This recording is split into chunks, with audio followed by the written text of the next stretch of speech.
Um dos maiores inimigos da criatividade é o medo. Talvez um medo que também possa ser misturado em autocrítica.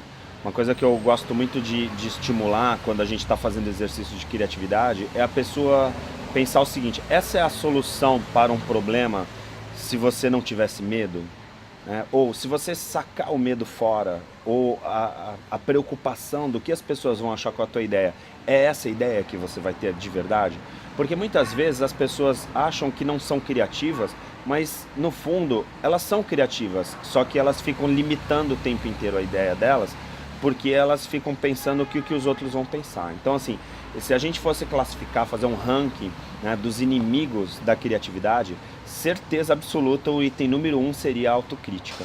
Quanto mais autocrítico você for, quanto mais crítico das suas ideias você for, provavelmente você vai limitar a sua criatividade. Então, quando uma pessoa cria algo, e aí as criações absurdamente maravilhosas e tal, normalmente você percebe que essas pessoas não estão muito preocupadas com o que os outros vão falar. Se a gente for lembrar da técnica que a gente viu no primeiro semestre, que é o brainstorm, por exemplo, no brainstorm, qual é a regra do brainstorm? Você não limitar, né? Não tentar restringir o que o outro está falando. O outro fala uma bobagem, fala uma brincadeira, você pode até rir, pode intervir, mas a descontração, o clima da descontração do brainstorm é que proporciona ideias maravilhosas, ideias legais. Então, no caso, se você estiver criando ou estiver num processo de criação ou buscando uma solução, a melhor coisa que tem é você jogar fora os teus medos. Então a gente tem que fazer, né, no caso, alguns exercícios para trabalhar o medo. E aí qual seria o exercício, né? Que técnicas que a gente pode trabalhar para perder um pouquinho, para descolar esse medo?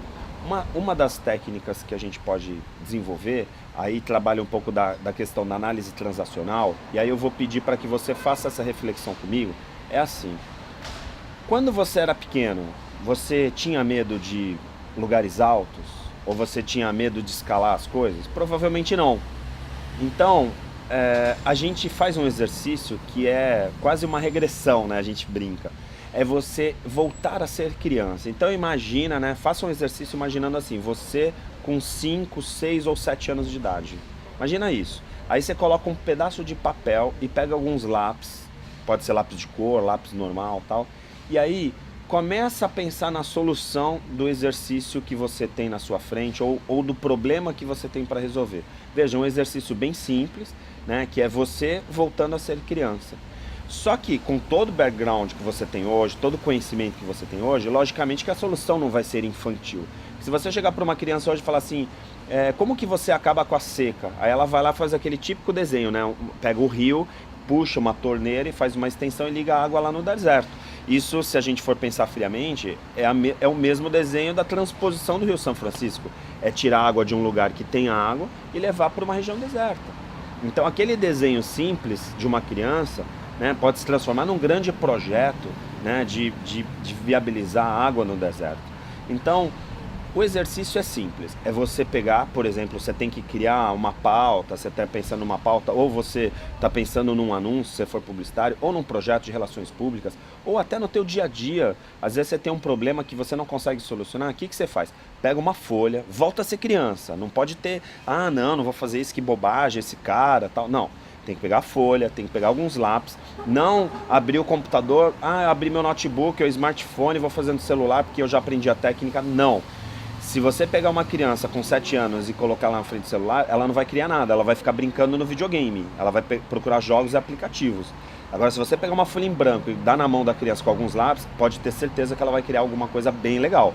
É isso que eu estou te propondo. Então, a técnica basicamente é essa. Então, vamos lá, você vai pegar uma folha em branco, vai desenhar e vai começar a pensar nas soluções para aquele problema, colocando palavras, colocando desenhos mesmo. E aí você pode usar mais de uma folha, lápis, coloridos e tal. Até, por incrível que pareça, esse processo, né, uma parte dele é utilizada na técnica do Design Thinking, né? O Design Thinking, que é uma técnica hoje super conceituada no meio empresarial, usa isso também, né? Usa post-its, recortes coloridos e tal, ou seja, material que você possa utilizar à mão e que você volte a ser criança, porque de certa forma, naquela idade, né, e naquele momento que você está como criança, você joga fora um monte de medos, que são medos que a gente vai adquirindo quando a gente vai virando adulto.